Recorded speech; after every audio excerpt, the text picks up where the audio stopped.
$15,000. That's what a home battery costs.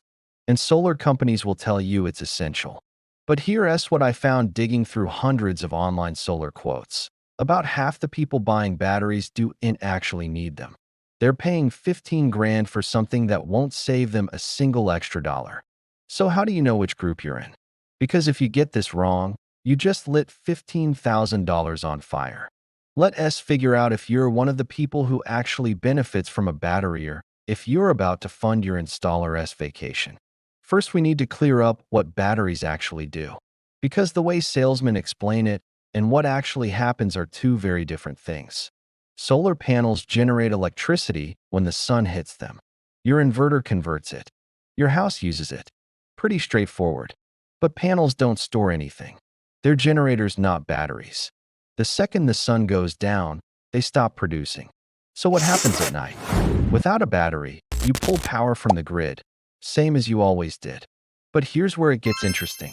Most places have something called net metering. Your utility tracks what your panels generated during the day versus what you actually used. Say your panels made 50 kilowatt hours during the day, but you only used 30. You've got 20 kilowatt hours of credit sitting with the utility company.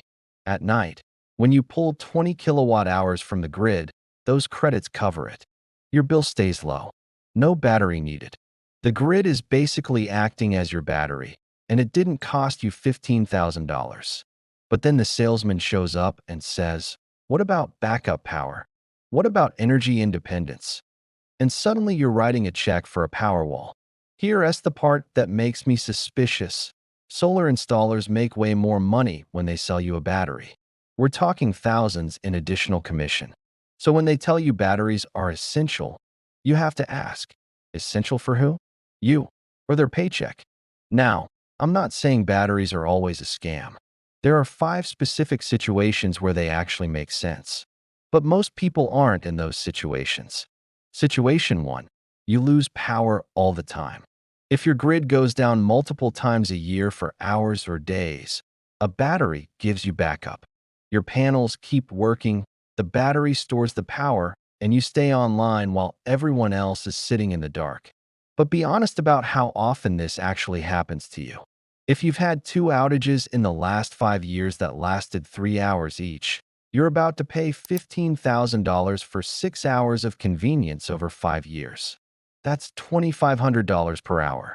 A generator costs 2 grand and runs indefinitely as long as you have fuel. The math doesn't work unless outages are frequent and long. Situation 2. Your utility has time of use rates. Some areas charge you way more for electricity during peak hours, usually late afternoon and evening when everyone is blasting their AC and cooking dinner. If your rates jump from 15 cents per kilowatt hour to 40 cents during those times, a battery starts making sense. Here's why your panels generate power during the cheap daytime hours. Instead of sending that excess back to the grid for credits, you store it in the battery. Then when rates spike in the evening, you drain the battery instead of buying expensive grid power. Over 15 or 20 years, those savings can offset the battery cost. But you need big rate differences for this to work. If your peak rates are only a few cents higher than off-peak, the math doesn't add up. You're better off just using net metering. Situation 3. Your area has terrible net metering or none at all. This is the one people don't check, and it's critical.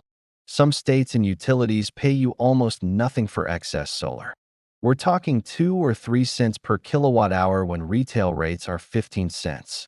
If that's your situation, selling power back to the grid is a joke.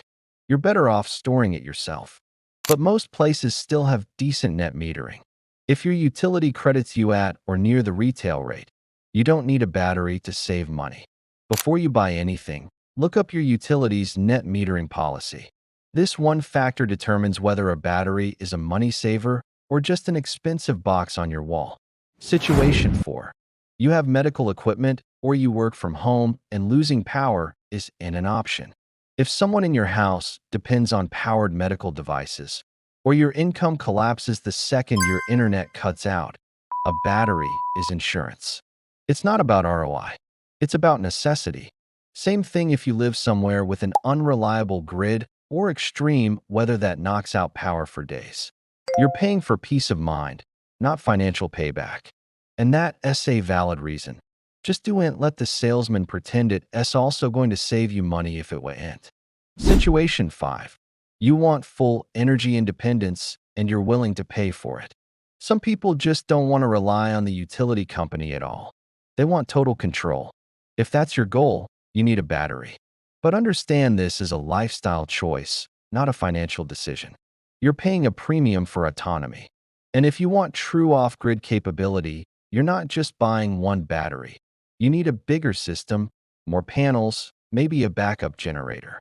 You're looking at $30,000 to $50,000, not 15. Here's the thing most people miss. Even with a battery, you're probably still connected to the grid. Most battery systems use the grid as a backup. Battery runs low, grid fills in. Battery's full, excess power still goes to the grid. You're not off-grid, you're just less dependent. So let's recap. If you have good net metering, rare outages, and flat electricity rates, that battery is a $15,000 expense with zero financial return. You'd be better off spending that money on more solar panels, upgrading your insulation, or literally anything else. But if you're paying time of use rates with big swings, dealing with constant outages, or stuck with garbage net metering, a battery can actually pay itself off over 10 to 15 years.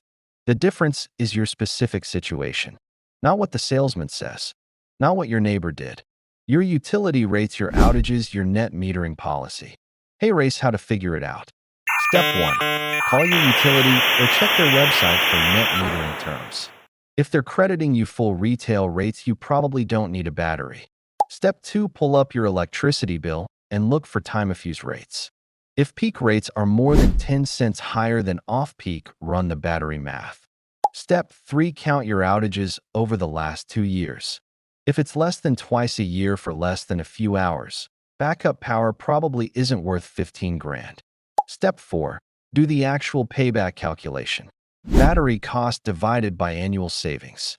If it's more than 15 years to break even, it's not a smart financial move.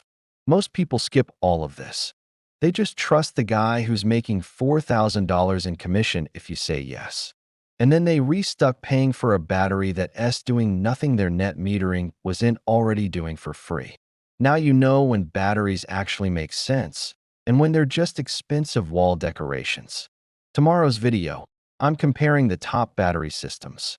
Tesla Powerwall, LG, Enphase, because if you do need one, some are way better deals than others.